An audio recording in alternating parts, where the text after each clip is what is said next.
ଆପଣ ଦେଖନ୍ତୁ ଜଗତର ସକଳ ଶୁଭ୍ରବର୍ଣ୍ଣ ଏବଂ ସବୁ ଶୁଭ୍ରତା, ସବୁ ସ୍ୱଚ୍ଛତା, ସବୁ ପବିତ୍ରତା ଯେମିତି ଫୁଳିଭୂତ ହେଇଯାଇଛି ମହାପ୍ରଭୁ ବଡ ଠାକୁର, ବଡବାଡର ଖାଉନ୍ଦ, ବଡବାଡର ମଣିମା, ବଡବାଡର ସାମନ୍ତଙ୍କ ଠାରେ ଇଏ ଧବଳ ବର୍ଣ୍ଣ ଅର୍ଥାତ୍ ଜୀବନକୁ ଧବଳ ଭାବରେ ମଣ୍ଡିତ କର, ଧବଳମୟ କର, ଅର୍ଥାତ୍ ଜୀବନକୁ ଶୁଭ୍ର କର, ସ୍ୱଚ୍ଛ କର, ପବିତ୍ର କର।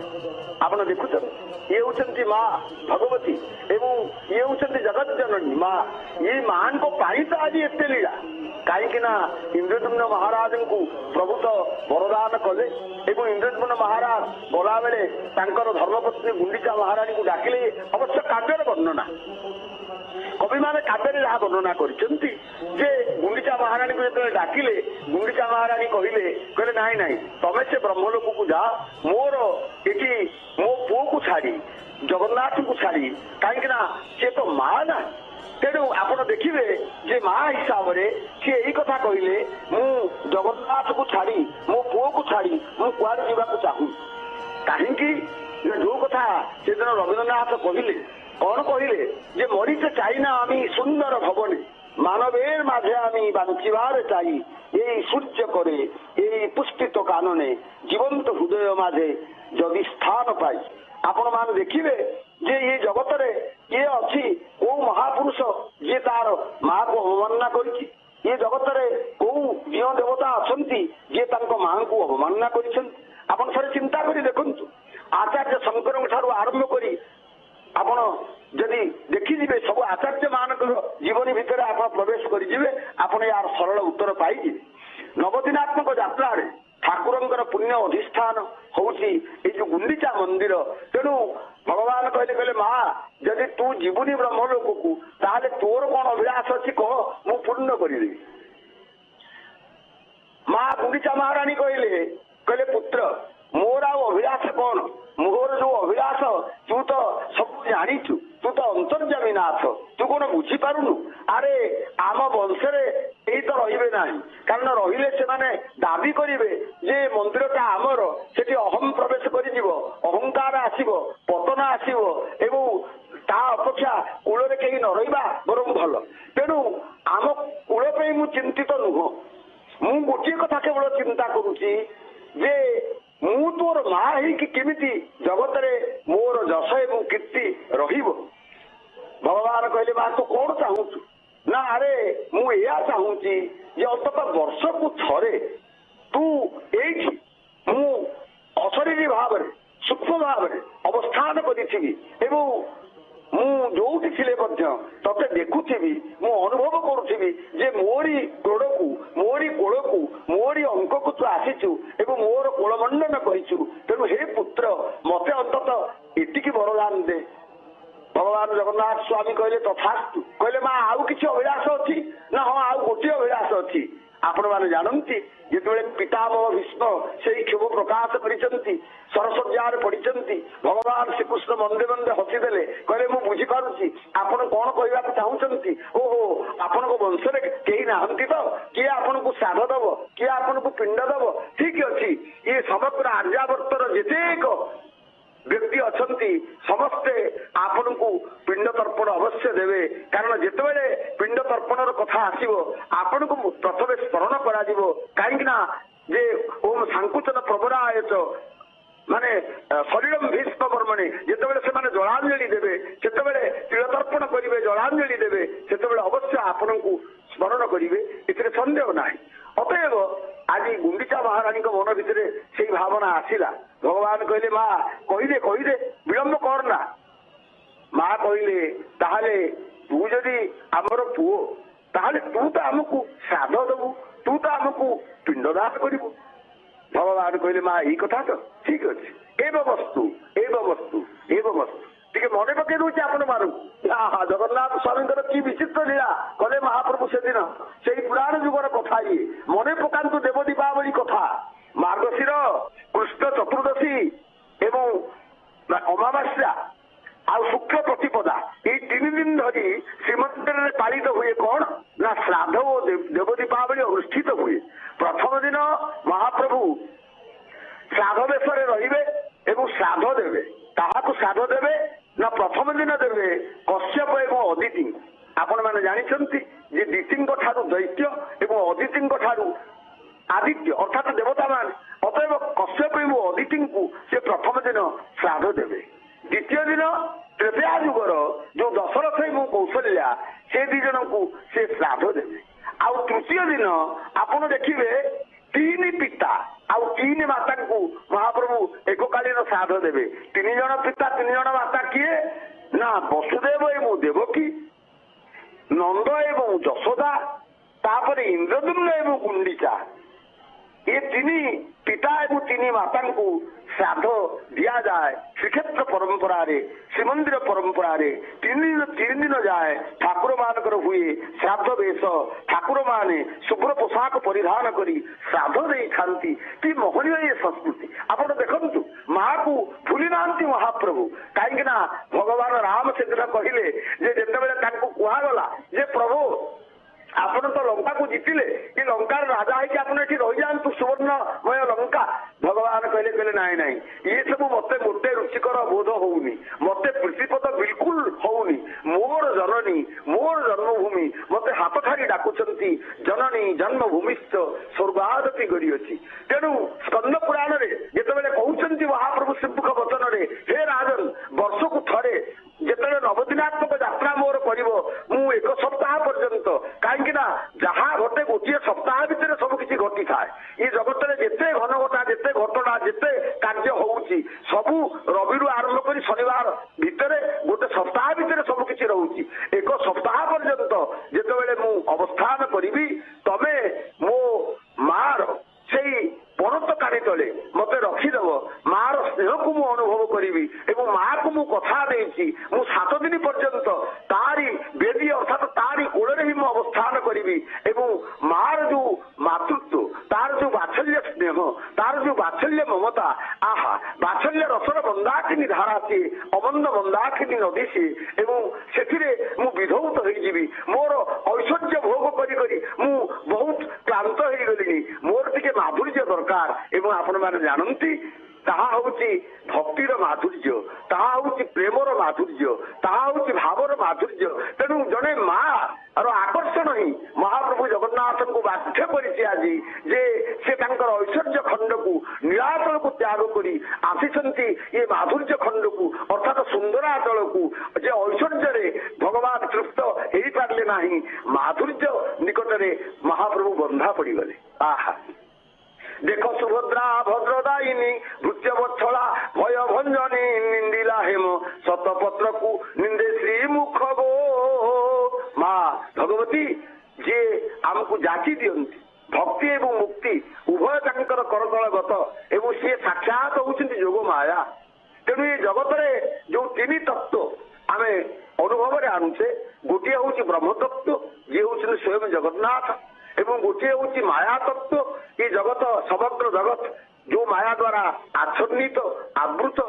ଜନ୍ମାୟା ବସବର୍ତ୍ତୀ ବିଶ୍ୱମଖିଳମ୍ ବ୍ରହ୍ମାଦି ଦେବାସୁରାଃ ଯତ୍ସତ୍ପାଦମୃଷୈବ ଭାତି ସକଳମ୍ ରଜౌ ଯଥା হের্ভ্রমঃ যৎপাদ প্লবমেকমেব হি ভবাম্ভোধে স্থিতির্ষাবতাম বন্দেহম তমশেষ কারণ পরম রামাখ্যমীশম হরিম রামাখ্যমীশম হরিম। অতএব ଆପଣ ଦେଖିବେ ଇଏ ନୀଳାଚଳ ହଉଛି ସେଇ ଧାମ। ଆହା ଦେବୀ ଭଗବତୀ ଆପଣ ହଉଛନ୍ତି ଦେଖ ସୁଭଦ୍ରା ଭଦ୍ରଦାୟିନୀ ଭୃତ୍ୟବତ୍ସଳା ଭୟ ଭଞ୍ଜନୀ। ତାଙ୍କର ରଙ୍ଗ ଆପଣ ଦେଖୁଛନ୍ତି ତ, ନିନ୍ଦିଲା ହେମ ଶତପତ୍ରକୁ ନିନ୍ଦେ ଶ୍ରୀ ମୁଖ ଗୋ। ହେମ ଶତପତ୍ର, ଶତପତ୍ର କହିଲେ ପଦ୍ମ, ହେମ କହିଲେ ସୁବର୍ଣ୍ଣ, ସୁବର୍ଣ୍ଣର ଯୋଉ ପଦ୍ମ, ଯୋଉ ଆଉଟା ସୁନାରେ ଯଦି ଆପଣ ପଦ୍ମଟିଏ କରିବେ, ଆହା ସେ ଯୋଉ ରଙ୍ଗ, ସେ ଯୋଉ କାନ୍ତି, ସେ ଯୋଉ ଦୀପ୍ତି, ସେ ଯୋଉ ଦ୍ୟୁତି, ତାହା ହିଁ ଝରି ପଡୁଛି ମା ହରିଦ୍ରାବର୍ଣ୍ଣା। ଏଇ ଯୋଉ ଶ୍ରୀକ୍ଷେତ୍ରର କଥା ଆପଣଙ୍କୁ କହୁଥିଲି, ଯୋଉ ଶ୍ରୀକ୍ଷେତ୍ର ଯୋଉ ନୀଳାଚଳ, ଏଠି ଲୋକେ କହନ୍ତି ଆହା ଦେଖନ୍ତୁ ଦେଖନ୍ତୁ ସେ ଯୋଉ 4 ମାଳ କେତେ ସୁନ୍ଦର ଭାବରେ ପ୍ରସ୍ତୁତ କରିଛନ୍ତି ଆମର ସୁଆସିଆ ସେବକ ମାନେ।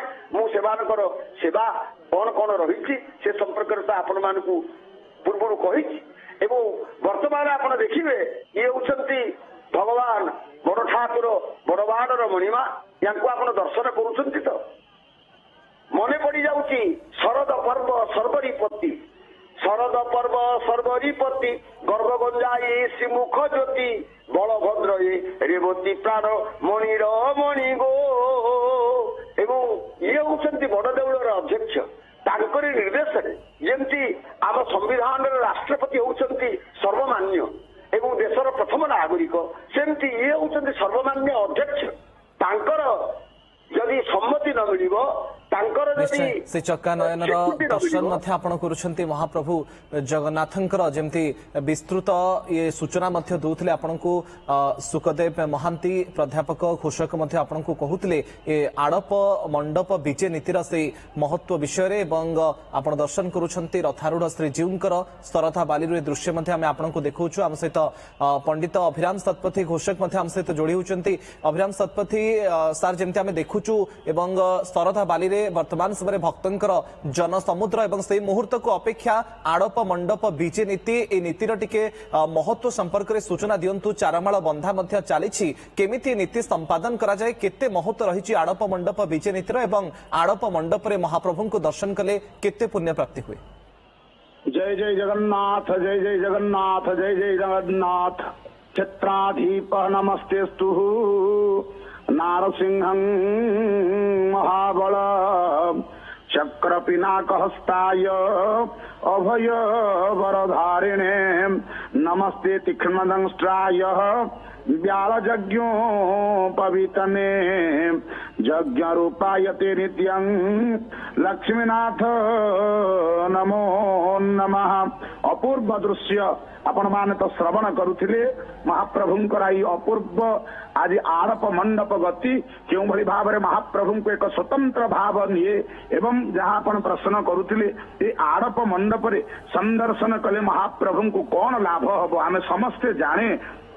महाप्रभु होचंती कोटि ब्रह्मांडर कर्ता कहा जाए हंता दृष्ट्वा स्वयं मघवक सकटु व्यमनामं सुराणं दुर्दाम तद्भ्रांत कंसः प्रहित करिवरः ध्वंसन स्फीत कीर्ति त्रातो पांड सुतानां नय शरणिजुषा राज्य संपद प्रदाता कोटि ब्रह्मांड कर्तां कलयतु कुशलम राधिका प्राण कृष्ण। तेणु यही परम ब्रह्म सच्चिदानंद स्वरूप महाप्रभु को संदर्शन कले प्रत्येक क्षेत्र रे आमे आनंद प्राप्ति होता है। कारण से आनंद साक्षात आनंद स्वरूप आनंद कंद तथापि विधि विशेषानुसार को स्थान रे महाप्रभु को संदर्शन कले को प्रकार पुण्य प्राप्ति हुए ताहा तो आपण मान श्रवण करिसंती। तथापि आज जदि आमे विचार करिबा शास्त्र कुहंती गुंडीचा मंडपं नाम जत्राहम अजनं पुरा अश्वमेध सहस्रस्य महावेदितराभतम। आपण जो प्रश्न कले ये गुंडीचा मंदिर रे संदर्शन कले बा आड़प मंडप रे महाप्रभु को दर्शन कले को प्रकार पुण्य प्राप्ति हुए न शास्त्र कहउचंती जदि आपण थरुटिए गुंडीचा मंडप रे महाप्रभु को संदर्शन करिवे अश्वमेध सहस्रस्य सहस्र अश्वमेध यज्ञ कले जेतिकी पुण्य मिले जेतिकी ता भीतर कल्याण प्राप्ति हुए ततोधिक पुण्य प्राप्ति हुअंती। खाली सेतिकी नुह आहुरी मध्य कहा जाए जदि गुंडीचा मंडप भितरे आपण दर्शन करिवार मनस्कामना आनंती वैकुंठ प्राप्ति हुए बोली कहा जाए। सप्ताह के मंडप के स्थिताश्च पश्यन्ति जे प्रिय जनार्दनम च ते मानवाः सप्त कुलानि नित्यं वसन्ति वैकुंठ पदेच्चिताय। जाको वामदेव संहिता सुंदर भाव रे व्यक्त करंती जे सप्ताह पर्यंत मंडप रे रहिथिबा जनार्दन महाप्रभु भगवान जगन्नाथ को संदर्शन करंती बा चतुर्धा मूर्ति को सदम संदर्शन करंती से मनुष्य माने सप्तकूल पर्यंत वैकुंठ पद प्राप्ति होती। एवं आहुरी मध्य कथित अच्छी जो मानकर शरीर सूक्ष्म चेता सूक्ष्म आत्मा माने वैकुंठ प्राप्ति ही न थामती मोक्ष प्राप्ति ही पारी न थामती से माने मध्य महाप्रभु आडप मंडप विजे संदर्शन कले पुण्य प्राप्ति हब। देखंतु एपटे आपण देखुचंती मां जगज्जननी कांपिल्य वासिनी हरिद्रावर्ण यांकर नाम होची कांपिल्य। कहीं कांपिल्य बोली कहा जाए ना अंक भीतर गोटे स्वतंत्र कंपन सृष्टि करिवार समर्थ अच्छी ये विश्व को गोटे श्रृंखलित मार्ग रे रखिबार समर्थ जहां पाखरे अच्छी होचंती भद्रे मां सुभद्री के एवं कांपिल्य वासिनी हिसाब रे ସ୍ଥାନିତ ହେଇଛନ୍ତି। ସେପଟେ ମହାପ୍ରଭୁ ଜଗନ୍ନାଥ ଯେତେବେଳେ 16,000 ଗୋପୀ ମାନଙ୍କ ସହିତ ଲୀଳା ସମ୍ପାଦନ କରିଥିଲେ ଦ୍ୱାପର ଯୁଗରେ 16,000 ଗୋପ ନାରୀ ମୋତେ ବରିଲେ ତପ କରି ମୁଁ ତାଙ୍କ ପୁରାଇବି ଆସ ଯେଣୁ ମୋ ଭକତ ବିଶ୍ୱାସ। ତେଣୁ ଗୋପୀ ମାନଙ୍କୁ କଥା ଦେଇଥିଲେ ମହାପ୍ରଭୁ ଆରେ ଗଳିତ ସେ ଦ୍ୱାପର ଶେଷ ହେଇଯିବ। ଗୋପୀ ମାନେ ଗୋପାଳୁଣୀ ମାନେ ବ୍ୟାକୁଳ ଚିତ୍ତରେ ଯେତେବେଳେ ନିବେଦନ କଲେ ଆରେ କୃଷ୍ଣ ତୁମକୁ ନ ପାଇଲେ ଆମେ ତ ଜୀବନ ରହିବୁନି, କାରଣ ଆପଣ ସିନା ଗୋଟିଏ ଜନ୍ମ ପାଇଁ କଥା ଦିଅନ୍ତି, ଆମେ ଜନ୍ମ ଜନ୍ମାନ୍ତର ପର୍ଯ୍ୟନ୍ତ କେବଳ ତୋରି ପାଖରେ ସମର୍ପିତ ହେଇଛୁ କାଳିଆ, ତତେ ଛାଡି ଆମେ ବଞ୍ଚି ପାରିବୁନି। ଏବଂ ଗୋପୀ ମାନଙ୍କର ଇପ୍ସିତ କାମନାକୁ ମହାପ୍ରଭୁ ଚରିତାର୍ଥ କରିବା ପାଇଁ ସେଦିନ କଥା ଦେଇଥିଲେ ତୁମେ ବ୍ୟସ୍ତ ହୁଅ ନା, ଆସିବ କଳିଯୁଗ, କଳିଯୁଗରେ ମୁଁ ହେବି ସାକ୍ଷାତ ଜଗନ୍ନାଥ, ନୀଳାଦ୍ରି କଟକ ନୀଳାଚଳରେ ଲୀଳା ସମ୍ପାଦନ କରିବି। ଆଉ ଏ ଗୁଣ୍ଡିଚା ବାଡ଼ି ହବ ମୋ ଗୋପପୁର, ମୁଁ ନିଶ୍ଚିତ ଭାବରେ ଦେଇଥିବା କଥାକୁ ଆସି ତୁମ ମାନଙ୍କ ସହିତ ସେଇ ରସ ସମ୍ପାଦନ କରିବି। ଦେଖନ୍ତୁ ଆପଣ ମାନଙ୍କର ନେତୃତ୍ୱ ପଟଳରେ ନନ୍ଦୀ ଘୋଷର ଏଇ ପାବମାନ ସୁଦୃଶ୍ୟ ତୋରଣ କେଉଁଭଳି ଭାବରେ ପ୍ରତୀୟମାନ ହଉଛନ୍ତି ଏବଂ ଉନ୍ମତ୍ତ ଭାବରେ ଚତୁଃପାର୍ଶ୍ୱ ନଭମଣ୍ଡଳ, ସ୍ଥଳମଣ୍ଡଳ, ଜଳମଣ୍ଡଳ, ବାୟୁମଣ୍ଡଳ ପ୍ରତ୍ୟେକ ସ୍ଥାନରେ କେବଳ ଜୟ ଜୟକାର ଧ୍ୱନି ପ୍ରକମ୍ପିତ ହଉଛି। ୟାର ଏକ ବଳିଷ୍ଠ ଚିତ୍ର ଆପଣ ମାନେ ସନ୍ଦର୍ଶନ କରୁଛନ୍ତି। ଏପଟେ ଭୂଇସେବକ ମାନଙ୍କ ଦ୍ଵାରା ଚାରମାଳ ପ୍ରସ୍ତୁତ ହେଇଗଲେଣି। ପ୍ରକୃତରେ ସେ ଚାରମାଳଙ୍କର ଉପଭାଗ୍ୟ, ସେ ଆଜି ମହାପ୍ରଭୁଙ୍କୁ ଧାରଣ କରିବେ ଏବଂ ମହାପ୍ରଭୁଙ୍କର ପାଦ ସ୍ପର୍ଶ ହବ। ପାଦ ସ୍ପର୍ଶ ହେଇଗଲା ପରେ ସିଏ ମଧ୍ୟ ମୁକ୍ତି ପାଇଯିବେ। ସେମାନେ ମଧ୍ୟ ପ୍ରତୀକ୍ଷା କରି ରହିଥିଲେ, କାରଣ ଭଗବାନଙ୍କର ପାଦରେ ମୁକ୍ତି ଥାଏ। ଚତୁଃଯୁଗରେ ମହାପ୍ରଭୁ ପାଦରେ ହିଁ ମୁକ୍ତି ପ୍ରଦାନ କରିଛନ୍ତି। ତେଣୁ ସେଇ ମହାପ୍ରଭୁଙ୍କର ପାଦ ସ୍ପର୍ଶ କରିବା ପାଇଁ ସେମାନେ ପ୍ରତୀକ୍ଷମାନ ଏବଂ ଦର୍ଶନ କରୁଛନ୍ତି। ଏବଂ କୁହାଯାଏ ପାରମ୍ପରିକ ଦୋଳି ଗୀତରେ, ଆମ ସବୁ ଦୋଳି ଗୀତରେ ପିଲାମାନେ ଗାଆନ୍ତି, ମେଘ କଲା ଘଡଘଡି ଜଗନ୍ନାଥେ ଗଲେ ଗୁଣ୍ଡିଚା ବାଡ଼ି, ଗୁଣ୍ଡିଚା ବାଡ଼ିଲୋ 16 ଚକା ଗଲା ଗଡ଼ି। 16 ଚକା ଆରାଧିତ କରି ବା 16 ଚକାକୁ ଧାରଣ କରି ଯୋଉ ମହାପ୍ରଭୁ ଆସିଛନ୍ତି 16 କଳାର ଠାକୁର ଗୁଣ୍ଡିଚା ବାଡ଼ିକୁ ଗମନ କରିବେ।